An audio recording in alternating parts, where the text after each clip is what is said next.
여러분 안녕하세요. 반갑습니다. 주님의 은혜와 사랑이 가득 넘치는 사순절 수요일이 되기를 바랍니다. 우리 함께 주님의 십자가의 사랑을 바라보며 찬양하도록 하겠습니다.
오늘은 우리 목적이 이끄는 40일 17번째 날입니다. 오늘의 주제는 우리가 있어야 할 곳이라고 하는 주제입니다. 우리 다 함께 오늘의 주신 은혜를 같이 나누도록 하겠습니다. 먼저 하나님의 말씀을 같이 읽습니다. 에베소서 2장 19절 말씀입니다. 그러므로 이제부터 너희는 외인도 아니요 나그네도 아니요 오직 성도들과 동일한 시민이요 하나님의 권속이라. 그리고 또 디모데전서 3장 15절 말씀을 읽겠습니다. 이 집은 살아계신 하나님의 교회요 진리의 기둥과 터니라. 아멘. 우리는 믿어야 할 뿐만 아니라 소속되기 위해 부름을 받았습니다. 완전하고 죄가 없었던 에덴 동산과 같은 환경에서도 하나님은 이렇게 말씀하셨습니다. 창세기 2장 18절 사람이 혼자 사는 것이 좋지 아니하니. 우리는 공동체를 이루어 가족의 구성원으로서 교제하도록 지어졌습니다. 우리 중 누구도 혼자서는 하나님의 목적을 이룰 수 없습니다. 성경은 혼자 신앙생활을 하는 성도나 다른 그리스도인들에게서 고립되어 교제하지 않는 영적 은둔자들에 대해서는 한 번도 언급하지 않았습니다. 성경은 우리가 연결되고 함께 세워지고 함께 지체가 되고 함께 어울리고 함께 상속자가 되고 함께 하늘로 올라갈 것이라고 말합니다. 이제 우리는 더는 혼자가 아닙니다. 우리와 그리스도와의 관계는 개인적인 것이지만 하나님은 절대 그 관계를 사적으로 계획하지 않으셨습니다. 하나님의 가족 안에서 우리는 다른 그리스도인과 연결되어 있고 우리는 영원히 서로에게 속할 것입니다. 그래서 성경은 이렇게 말씀합니다. 로마서 12장 5절입니다. 이와 같이 우리 많은 사람이 그리스도 안에서 한 몸이 되어 서로 지체가 되었느니라. 그리스도를 따르는 것은 그분을 믿을 뿐만 아니라 그분께 속하는 것입니다. 우리는 그리스도의 몸인 교회의 지체입니다. C.S. 루이스는 멤버십이라고 하는 단어가 기독교에서 유래되었지만 세상이 본래 의미를 퇴색시켰다라고 지적하고 있습니다. 상점은 회원들에게 할인 혜택을 주고 광고주는 회원 명단을 이용하여 메일링 리스트를 만듭니다. 심지어는 교회에서도 교인이 된다는 것이 아무런 요구사항이나 기대 없이 단순히 교적부에 이름을 올리는 것으로 의미가 축소되었다라고 지적을 하고 있습니다. 그러나 바울에게 교회의 지체가 된다라고 하는 의미는 살아있는 몸의 중요한 기관, 즉 그리스도의 몸에 없어서는 안 될 상호 연결 기관이 된다라고 하는 의미였습니다. 우리는 멤버십의 성경적인 의미를 회복하고 실천해야 합니다. 교회는 건물이 아니라 몸이며 조직이 아니라 유기체입니다. 신체 기관이 제 역할을 다하려면 몸과 연결되어 있어야 합니다. 그리스도의 몸의 일부인 우리도 마찬가지입니다. 우리가 그리스도의 몸에서 특정한 역할을 하도록 창조되었지만 살아있는 교회에 소속되지 않으면 삶의 두 번째 목적을 놓치는 것입니다. 우리는 다른 사람들과의 관계를 통해 자신의 역할을 발견합니다. 성경은 말합니다. 우리 각자는 사람 몸의 다양한 부분과 같습니다. 각 부분은 전체 몸에서 의미를 얻습니다. 그 반대는 아닙니다. 지금 우리가 말하는 몸은 택함받은 사람들로 이루어진 그리스도의 몸을 말합니다. 우리 각자의 의미와 기능은 우리가 그분 몸의 한 부분으로서 갖는 의미와 기능입니다. 잘려나간 손가락, 잘려나간 발가락이라면 무슨 대단한 의미와 기능이 있겠습니까? 로마서 12장 4절에서 5절을 메시지 성경으로 읽어보았습니다. 만약 어떤 기관이 몸에서 잘려나가면 그것은 쪼그라들고 기능을 상실할 것입니다. 그것은 스스로 존재할 수 없으며 우리도 마찬가지입니다. 교회에서 공급받지 못하면 영적 생명은 시들고 사라질 것입니다. 그래서 영적으로 침체하기 시작할 때 가장 먼저 나타나는 증상은 예배와 공동체 모임에 잘 나가지 않는 것입니다. 교제를 소홀히 하면 다른 모든 것도 무너질 수밖에 없습니다. 하나님 가족의 일원이 되는 것은 사소하거나 무시할 수 있는 것이 아닙니다. 교회는 세상을 향한 하나님의 계획이기 때문입니다. 예수님은 마태복음 16장 18절에서 내가 교회를 세울 것이고 어둠의 권세가 그것을 정복하지 못할 것이다 라고 말씀하셨습니다. 교회는 파괴될 수 없으며 영원히 존재할 것입니다. 교회는 이 우주보다 오래 존재할 것이고 그 안에서 우리의 역할도 영원할 것입니다. 따라서 나는 교회가 필요 없어 라고 말하는 사람은 거만하거나 무지한 사람입니다. 교회는 예수님이 십자가에서 죽기까지 사랑하신 그만큼 중요한 존재입니다. 에베소서 5장 25절에 이렇게 말씀하고 있죠. 그리스도는 교회를 사랑하셨고 교회를 위해 목숨을 바치셨다. 성경은 교회를 그리스도의 신부, 그리스도의 몸이라고 부릅니다. 우리가 예수님께 저는 당신을 사랑하지만 당신의 아내는 사랑하지 않아요. 또는 저는 당신을 받아들이지만 당신의 몸은 거부합니다. 이렇게 말하는 것은 상상할 수가 없는 것입니다. 그런데 우리가 교회를 무시하거나 비하하거나 불평하거나 할 때마다 그렇게 하는 것입니다. 그 대신 하나님은 우리에게 예수님이 교회를 사랑하신 것처럼 교회를 사랑하라고 명령하십니다. 그래서 주님은 이렇게 말씀합니다. 베드로전서 2장 17절입니다. 영적으로 가족이 된 이들을 사랑하십시오. 아멘. 그러므로 첫째, 교회에서 나누는 교제. 역사상 모든 그리스도인을 가리키는 몇몇 중요한 경우를 제외하고는 성경에서 교회라는 단어가 사용될 때마다 거의 모든 경우는 눈에 보이는 지역교회를 의미했습니다.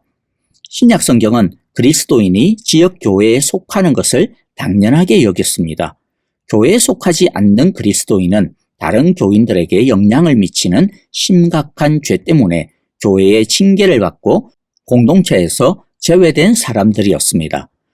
성경은 그리스도인에게 지역교회 공동체가 없다면 그것은 몸에서 떨어져 나온 장기와 같고 무리를 잃어버린 양과 같으며 가족이 없는 아이와 같다라고 말합니다.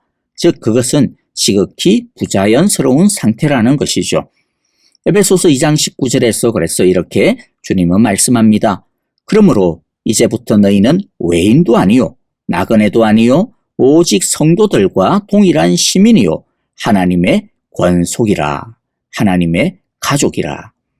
그러므로 오늘날의 개인주의 문화는 많은 영적 고아들을 만들었습니다. 즉 소속감, 책임감, 헌신도 없이 이 교회 저 교회를 떠돌아다니는 토끼 신자들입니다. 교회에 속하지 않고도 좋은 그리스도인이 될 수 있다라고 믿는데요. 그런데 전혀 그것은 아닙니다. 하나님은 이러한 이들의 행동에 강력히 반대하십니다. 성경은 우리가 지역교회에 헌신하고 적극적으로 참여해야 되는 이유에 대하여 여러 가지로 분명하게 알려주고 제시하고 있습니다. 그러므로 두 번째 우리가 살펴볼 것은요. 교회 가족이 그럼 왜 필요한가? 라는 주제를 가지고 살펴보겠습니다. 1. 교회 가족은 우리가 진정한 그리스도인임을 증명합니다. 우리가 특정한 제자 공동체에 속해 있지 않으면서 그리스도를 따른다라고 주장할 수는 없습니다. 예수님은 이에 대하여 이렇게 말씀하셨습니다. 요한복음 13장 35절 너희가 서로 사랑하면 이로써 모든 사람이 너희가 내 제자인 줄 알리라. 우리가 서로 다른 배경, 인종, 사회적 지위에도 불구하고 교회 식구로서 사랑 안에서 하나가 될 때 그것은 세상에 강력한 증거가 됩니다. 우리는 혼자서는 그리스도의 몸이 될 수가 없습니다. 다른 사람들과 함께할 때 비로소 우리는 그분의 몸이 된다라고 하는 것을 꼭 기억하시기를 바랍니다. 2. 교회 가족은 우리를 자기중심적인 고립에서 벗어나게 합니다. 교회는 하나님의 가족 안에서 함께 살아가는 법을 배우는 교실입니다. 이기심을 버리고 동정 어린 사랑을 연습하는 실험실입니다. 공동체의 일원으로 참여할 때 우리는 다른 사람을 배려하고 그들의 경험을 공유하는 법을 배울 수가 있습니다. 그래서 고린도전서 12장 26절 이렇게 말씀합니다. 만일 한 지체가 고통을 받으면 모든 지체가 함께 고통을 받고 한 지체가 영광을 얻으면 모든 지체가 함께 즐거워하느니라. 불완전한 평범한 그리스도인들과 정기적으로 만나야만 우리는 진정한 교제를 배울 수 있고 서로 연결되고 의지하는 신약의 진리를 경험할 수 있습니다. 성경적인 교제는 우리가 예수 그리스도께 헌신하는 것처럼 서로에게 헌신하는 것입니다. 하나님은 우리가 서로를 위해 목숨을 바치기를 기대하십니다. 많은 그리스도인이 요한복음 3장 16절은 알지만 요한 1서 3장 16절은 잘 모릅니다. 요한 1서 3장 16절은 이렇게 우리에게 말씀하고 있습니다. 그가 우리를 위하여 목숨을 버리셨으니 우리가 이로써 사랑을 알고 우리도 형제들을 위하여 목숨을 버리는 것이 마땅하니라. 하나님은 우리가 이런 희생적인 사랑을 다른 그리스도인에게 보여주기를 원하십니다. 그것은 예수님이 우리를 사랑하신 것과 같은 방식으로 기꺼이 다른 사람들을 사랑하려는 마음입니다. 3. 교회 가족은 영적 근육을 키우도록 돕습니다. 예배에 참석하고 수동적인 관객으로 머물면 절대 성숙한 신앙으로 자랄 수 없습니다. 교회 생활에 참여해야만 영적 근육이 자랍니다. 그래서 성경은 우리에게 이렇게 가르쳐 주시고 있는데요. 에베소서 4장 16절입니다. 각 부분이 제 역할을 함으로 다른 부분의 성장을 돕고 그래서 몸 전체가 건강해지고 성장하며 사랑으로 충만해진다. 아멘. 신약 성경에는 서로라고 하는 문구가 50회 이상 나옵니다. 우리는 서로 사랑하고 서로를 위해 기도하며 서로 격려하고 서로 권고하며 서로 문안하고 서로 섬기며 서로 가르치고 서로 받아들이며 서로 존중하고 서로의 짐을 나누어지며 서로 용서하고 서로 복종하며 서로 헌신하는 등 여러 가지 일을 수행하라고 명령받았습니다. 이것이 성경적 멤버십의 의미입니다. 이것이 바로 하나님이 교회에 속해 교제함으로 우리가 감당하기를 바라시는 가족의 책임입니다. 우리는 누구와 함께 이 일을 하고 있습니까?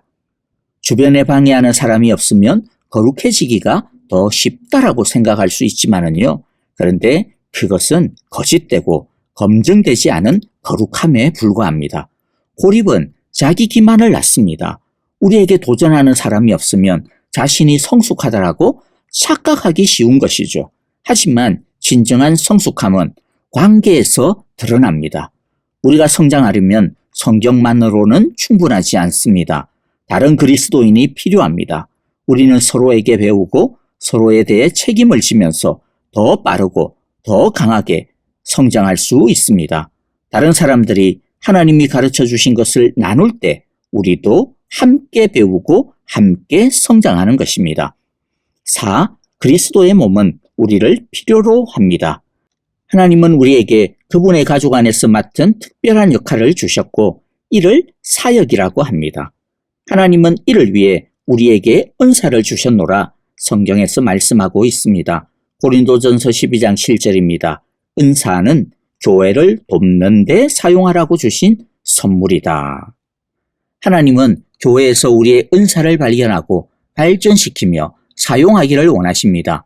우리가 더 많은 범위의 사역을 할 수도 있겠지만 그것은 우리가 교회에서 사역하고 난 다음 추가로 하는 것입니다. 예수님은 우리의 사역을 세우겠다고 약속하신 것이 아니라 그분의 교회를 세우겠다라고 약속하셨습니다. 5. 우리는 세계 전역에서 그리스도의 몸에 동참하게 됩니다. 예수님은 이 땅에 계셨을 때 하나님은 그리스도의 육신을 통해 일하셨습니다. 오늘날에는 그리스도의 영적 몸을 사용하십니다. 교회는 이 땅에서 하나님이 사용하시는 도구입니다. 우리는 서로 사랑함으로 하나님의 사랑을 증거할 뿐만 아니라 하나님을 알지 못하는 세상 곳곳에 이 사랑을 전해야 합니다. 이것은 우리에게 주어진 놀라운 특권입니다. 우리는 그리스도의 몸의 지체로서 그분의 손과 발, 눈과 마음입니다. 하나님은 세상에서 우리를 통해 일하십니다. 우리는 각자 감당해야 할 몫이 있습니다. 그래서 바울은 이렇게 말씀하고 있습니다. 에베소서 2장 10절 우리는 그가 만드신 바라 그리스도 예수 안에서 선한 일을 위하여 지으심을 받은 자니 이 일은 하나님이 전에 예비하사 우리로 그 가운데 행하게 하려 하심이니라. 아멘. 6. 교회 가족은 타락의 유혹에서 우리를 지켜줍니다. 우리 중 누구도 유혹에서 자유로울 수 없습니다. 적절한 상황이 주어지면 우리는 어떤 죄도 지을 수 있습니다. 하나님은 이 사실을 아시기 때문에 우리 각자에게 서로를 지켜야 할 책임을 맡기셨습니다. 그래서 성경은 이렇게 말씀하고 있습니다. 히브리서 3장 13절 말씀입니다. 오직 오늘이라 일컫는 동안에 매일 피차 권면하여 너희 중에 누구든지 죄의 유혹으로 완고하게 되지 않도록 하라. 내일이나 신경 써 라고 하는 말은 기독교적인 표현이 아닙니다. 우리는 서로의 삶에 관여하도록 부름을 받았고 명령을 받았습니다. 지금 영적으로 흔들리고 있는 사람을 알고 있다면 그를 찾아가서 다시 교제 안으로 들어오게 하는 것이 우리의 책임입니다. 그래서 야고보는 이렇게 전하고 있습니다. 야고보서 5장 19절인데요. 사랑하는 친구 여러분, 하나님의 진리에서 떠난 사람들을 알고 있거든 그들을 포기하지 마십시오. 그들을 찾아가십시오. 그들을 돌아서게 하십시오. 교회의 유익 중 하나는 경건한 지도자들의 영적 보호를 받는다는 것입니다. 하나님은 목자에게 양떼를 영적 전쟁에서 지키고 보호하며 지도하고 방어하며 돌볼 책임을 주셨습니다. 그래서 히브리서 13장 17절을 보니 사역자들을 이렇게 말하고 있습니다. 그들은 여러분의 영혼을 지키는 사람들이요. 이 일을 장차 하나님께 보고 드릴 사람들입니다. 사탄은 교회에서 멀어지고 마음이 떠난 사람들을 좋아합니다. 그는 하나님의 가족에게서 고립되어 있는 사람들과 영적 지도자들의 보호를 받을 수 없는 상황에 처한 사람들을 좋아합니다. 왜냐하면 그들이 사탄의 속임수에 대항할 힘이 없다는 것을 잘 알기 때문입니다. 7. 교회 안에 모든 것이 있다. 나는 목적이 이끄는 교회에서 건강한 교회에 속하는 것이 건강한 삶을 사는데 꼭 필요한 요소임을 설명했습니다. 그 책을 읽으면 하나님이 우리 삶에 대해 세우신 5가지 목적을 이루도록 돕기 위해 교회를 어떻게 특별히 설계하셨는지를 이해할 수 있을 겁니다. 그분은 우리의 5가지 가장 깊은 필요, 즉 살아갈 목적, 함께할 사람들, 따라야 할 원칙, 실천할 사역, 살아갈 힘을 충족할 수 있도록 교회를 세우셨습니다. 이 5가지 유익을 한 곳에서 누릴 수 있는 곳은 교회밖에 없습니다. 교회를 향한 하나님의 목적은 우리를 향한 5가지 목적과 동일합니다. 예배는 하나님께 집중하도록 돕고, 교제는 인생의 문제에 대처할 수 있도록 도우며, 제자훈련은 믿음을 강화하도록 돕고, 사역은 재능을 찾도록 도우며, 전도는 사명을 완수하도록 돕습니다. 세상 어디에도 교회와 같은 곳은 없습니다. 자, 이상에서 우리들은 교회 가족이 왜 필요한지에 대하여서 성경의 가르침을 살펴보았습니다. 자, 이제는 어떻게 해야 될까요? 우리의 선택입니다. 자, 그래서 크게 3번째, 우리의 선택. 모든 아이는 태어나면서부터 자동으로 인류라는 보편적 가족의 일원이 됩니다. 하지만 그 아이가 건강하고 튼튼하게 성장하려면 특정 가족의 일원이 되어 양육과 보살핌을 받아야 합니다. 영적으로도 마찬가지입니다. 우리는 거듭난 순간 자동으로 하나님의 보편적 가족이 되었습니다. 하지만 하나님 가족의 지역적인 표현인 교회의 일원이 되어야 합니다. 교회 출석자와 교회 구성원의 차이는 헌신입니다. 참석자는 옆에서 지켜보는 관중이지만 구성원은 사역에 참여합니다. 참석자는 소비자이지만 구성원은 기여자입니다.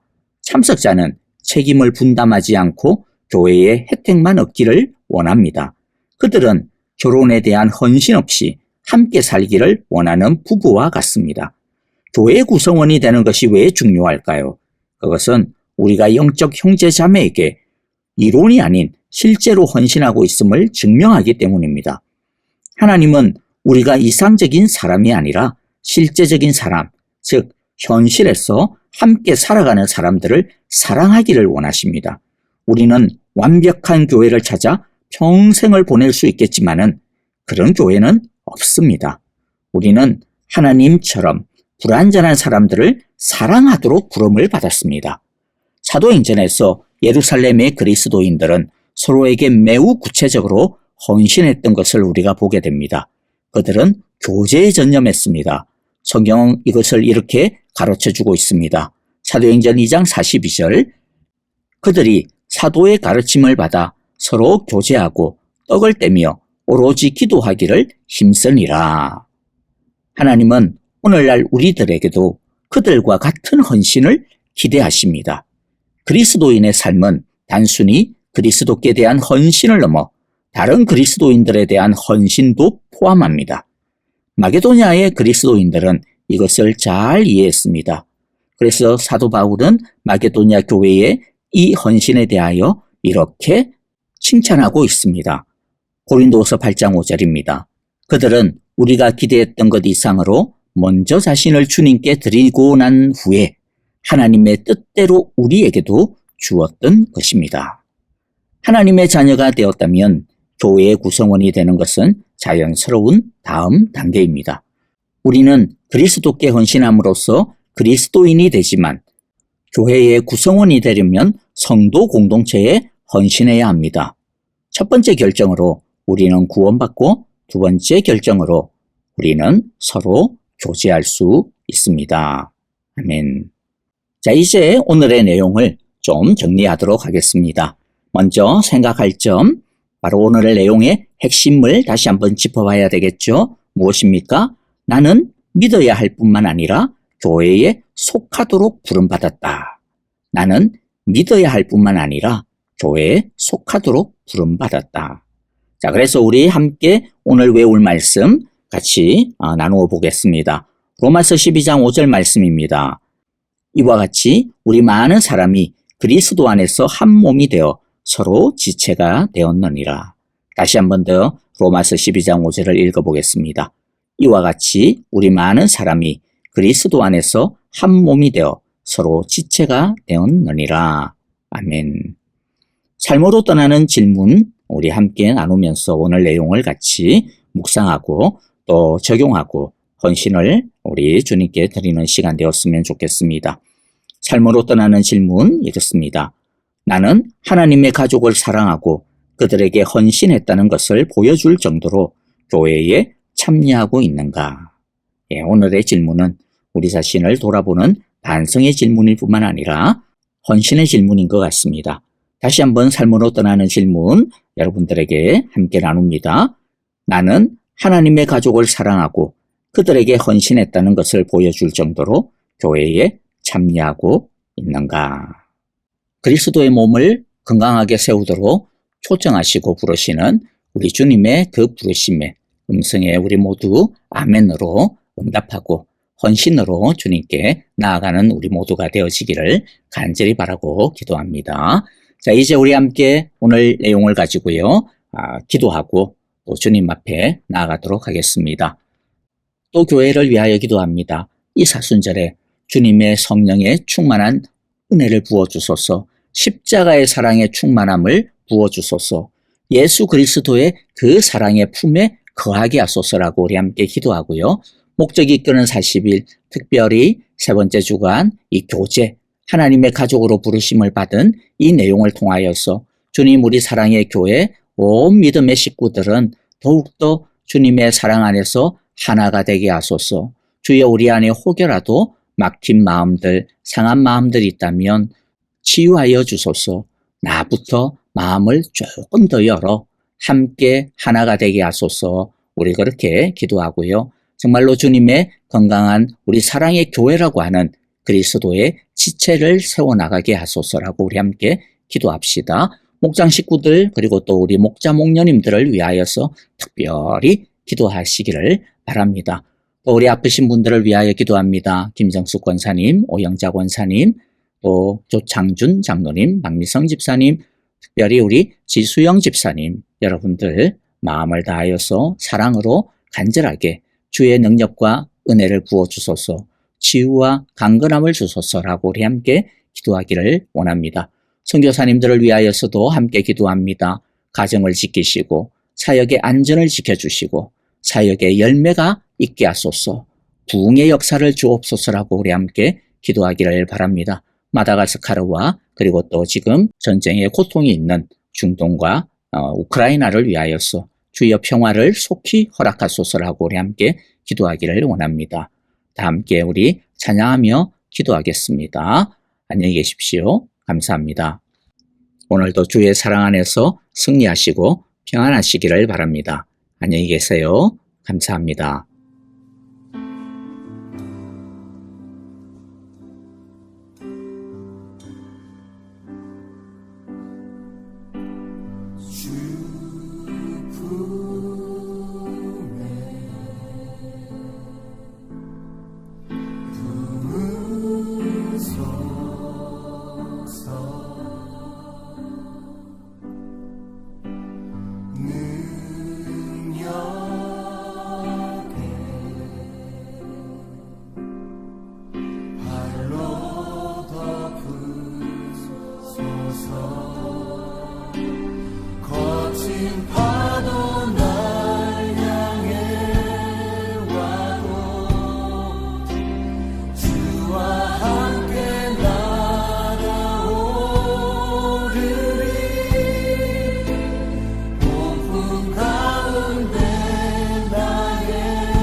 in my calling.